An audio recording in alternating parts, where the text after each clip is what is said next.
Is there a prophecy in the Bible about the magicians from the Exodus? You know, the ones who opposed Moses in the court of Pharaoh. Yep, those guys. Today, we're going to be looking at a hidden prophecy about them, about the future, in 2 Timothy 3 that describes a great end-time confrontation that's going to take place. An end-time battle, so to speak, of spiritual nature. And I'm pretty sure most of you are not aware of this prophecy. This is Bible teacher Nelson Walters, and that's why a lot of you tell us that you follow this channel, because you learn stuff here that you just don't get elsewhere. Today, we're going to explore the prophecy, who will fulfill the role of these magicians in the future, who it is that battles with them, when this takes place, and the massive takeaway for believers that we need to apply in our lives so that we can be better prepared for what's coming. First, before we look at the future magicians, what is the context of this prophecy? 2 Timothy 3 is a chapter, most don't really routinely look at for clues about the future, but it is full of prophecy. The chapter starts like this. This know also, that in the last days perilous times will come. 2 Timothy 3:1. The Greek word translated perilous means savage, violent, or harsh, as applies to humans. It was used in Matthew 8 to describe the demon-possessed man known as Legion. Sometimes in the Bible, last days can refer to, the entire final 2,000 years from the resurrection. But in this case, when referred to demon-possessed people, it takes on a much more ominous meaning. Perhaps the tribulation period, the 70th week of Daniel, or at least the tribulation with the run-up before it. I would say it might be the latter, and we have probably entered this time period. After this, the Apostle Paul describes these people who act like demon-possessed men from Matthew 8.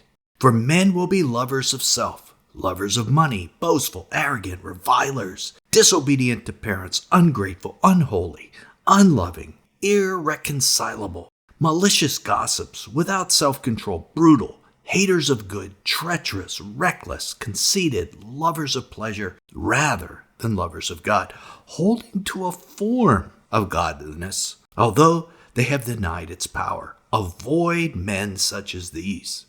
Paul then launches in to his prophecy about the magicians of the Exodus. This is the part that people are just missing.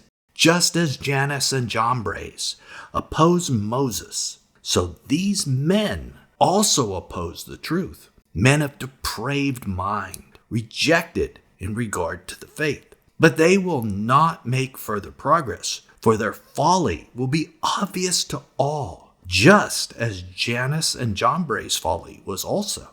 2 Timothy 3, 8-9. In this passage, the Apostle Paul is talking about spiritual leaders in the future that will go astray at the end of the age and who will promise things which are diametrically opposed to the teaching of the Word of God. And what's most interesting is he compares these future men to magicians, evil enchanters. So this passage really takes on a supernatural aspect because this is real magic, not some kind of trick or illusion. And, maybe that's why you don't hear about this very much in your churches. So if we're going to figure out the future, we first need to look at the past and look at those magicians and who they were. In the Exodus account, these magicians enter the picture when Moses and Aaron appeared before Pharaoh. So Moses and Aaron went to Pharaoh and did as the Lord commanded. Aaron cast down his staff before Pharaoh and his servants, and it became a serpent. Then Pharaoh summoned the wise men and sorcerers, and they, the magicians of Egypt, also did the same by their secret arts. For each man cast down his staff, and they became serpents. But Aaron's staff swallowed up their staffs. Still, Pharaoh's heart was hardened, and he would not listen to them, as the Lord had said. Exodus 7, 10-13. Okay, turning a staff into a living serpent isn't some parlor trick. Aaron turned his into a serpent by the power of God, and the magicians by the power of Satan. So these magicians were demonically empowered. Something we need to keep in mind for the prophetic aspect we're going to get to about the 2 Timothy 3 passage. What is very interesting that you need to know about staffs in ancient Egypt was the Waz scepter. That Pharaoh held as a symbol of his power. It looked a lot like a serpent with a long, straight staff, a forked tail, and then a crest on its head. Why was that? Let's look into it. The Egyptian word Waz meant power or dominion. The Waz scepter appeared in relics, art, hieroglyphics, and it was associated with ancient Egyptian religion, and it was associated with ancient Egyptian deities like Set and Anubis, as well as with the pharaoh. So here's the million-dollar question. Did the magicians also hold these same Waz scepters? Interesting question, isn't it? Because if they did, perhaps it was a regular practice for these magicians to turn these scepters that look like serpents into real serpents. So is that why the Waz scepter looked like a serpent?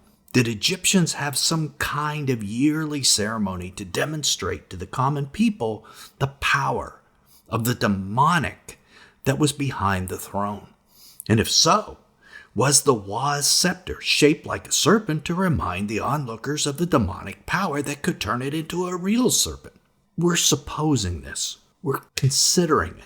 But maybe it actually seems very logical. I'm surprised no other biblical scholar has ever postulated this idea. So when Aaron threw down his staff, and it was probably just a plain piece of wood, on the ground and turned it into a serpent, it was likely Pharaoh said to himself, "Hey, I know this enchantment," and summoned his magicians to copy it. Otherwise, he would have been embarrassed if they couldn't. And of course, the magicians did. But of course, the power of the true God was greater than the false fallen angel gods who empowered the magicians, and God's power and his staff ate the power staffs of the magicians for lunch. And as you see, this passage identifies Pharaoh's magicians by name, Janus and Jambres. These names aren't found in the Old Testament. Pharaoh's magicians are nameless there. So how did Paul know the names of the magicians? Well, Paul was a student of a Jewish Pharisee leader, Gamaliel, before Paul became a Christian, and so he knew a lot of the Jewish oral tradition and then some non-canonical books also of the Jews. Plus, when he wrote 2 Timothy at the end of his life, he had a very special advantage. He had the Holy Spirit instructing and guiding him. So because it's in the Bible, we can know the names Janus and Jambres are accurate. Where'd they come from? One of these non-canonical books is the Apocryphal of Janus and Jambres, with an M, not a J. It's an account of a legendary ancient Egyptian magicians purportedly written by one of Pharaoh's officials. Is this where Paul got his information? Well, maybe, maybe not. But an interesting aspect of that book is it says Janus and Jambres were Moses' teacher when he was younger and lived in the royal household as a son of Pharaoh's daughter. If this is true, and it could be, then they knew Moses, and they could have taught him the enchantments that they used, like turning a staff into a snake. A big surprise, though, I imagine, came when their Waz scepters were eaten by Aaron's. Now, the next event in the Bible where the magicians appear is the first plague, where Moses turned the Nile to blood, and the magicians were able to turn water into blood as well, which hardened Pharaoh's heart. He says, yeah, my magicians can do that. Again, he figured this was just more of what magicians could do. Then came the plague of frogs, and again, the magicians were able to copy what Moses did. However, I want you to notice something. Although they copied Moses, they were adding further damage to the nation of Egypt. They caused plagues, plague of blood and the plague of frogs, but they didn't undo them, they worsened them. Was this why God permitted this power? Well, maybe. So the turning of the scepter into a snake and the two plagues were things Moses had likely been taught back in his time in Egypt. At least that's our guess. Perhaps that is why God chose these things to start the plagues with. So when the rest of the plagues happened and the magicians were unable to copy them, it was more impressive to Pharaoh and the people of Egypt that the demonic powers had met their match. It was at this point, at the third plague, the plague of lice, the magicians were unable to duplicate what Moses and Aaron did. And they said to Pharaoh, "This is the finger of God." But Pharaoh's heart was hardened, and he would not listen to them, as the Lord said. Exodus 8:19. Later, at the sixth plague, the plague of boils, the magicians themselves got boils and could not stand before Moses and Aaron. From this, we see that even though the magicians had met their match back at the third plague and were totally ineffective from that point on, they still stood before Pharaoh when Moses appeared. I guess, just in case, maybe they could do something like Moses did. Now, one question I've always wondered is, why didn't Pharaoh try to kill Moses from him doing all these plagues? I mean, he was crushing the nation. Why not just take him out? Reading the Apocryphal of Jannes and Jambres, it appears Pharaoh did try by delegating the job to his magicians. The magicians, therefore, set to work. They took some of the hairs and garments of Moses and made an image of him and laid it up in a tomb. Kind of sounds like voodoo, doesn't it? And set evil demons against it. Immediately the demons came, and the princes of them, Satan was ready with all his hosts, all of them, in diverse forms to destroy Moses. They ran against him in a troop, but when they lifted up their eyes to the holy prophet and saw him encompassed by a host of angels, like it once was with Elisha, they could not bear the look of him, much less attack him, and altogether they fled away in confusion with cries and howlings. That was from the Apocryphal. One final note about the magicians is that the Apocryphal says Jannes, who is the lead magician, died in the Red Sea when God closed the sea on them. So even though it's non-canonical and perhaps not completely true, some of it might be because the biblical record doesn't refute these things. Okay, so if we combine all this knowledge from the Bible and these ideas from the Apocryphal, what future prophetic events might this foreshadow? Let's summarize what we learned from the past. We have two men who are depraved and evil, performing miracles that are demonically empowered.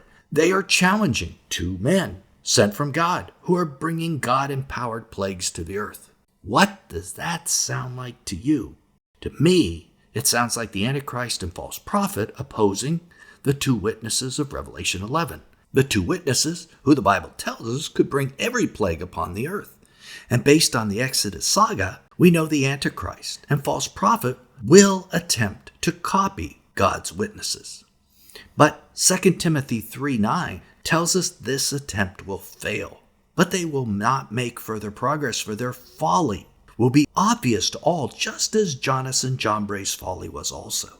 So there's going to be a supernatural showdown in the end times between the two men of evil and God's two witnesses. Prior to that, however, we need to realize that demonically empowered men will perform supernatural signs. This is the big takeaway for believers. We aren't sure exactly when this starts in relation to the rapture, but I'd have to imagine that it is prior to the rapture and a major source of the falling away. Both Matthew 24:24 and 2 Thessalonians 2:9-10 discuss people choosing to follow these demonically empowered men because of the miracles that they're seeing happen. So believers should anticipate seeing these things and rejecting the ones doing these signs. We need to walk by faith, not by sight, not by what we see. Now, this showdown in the end times is only one aspect of the two witnesses' ministry. But click right here to keep watching and learn who the witnesses are, when they minister, and what they witness about. Till then, this is Nelson, and I'll see you there.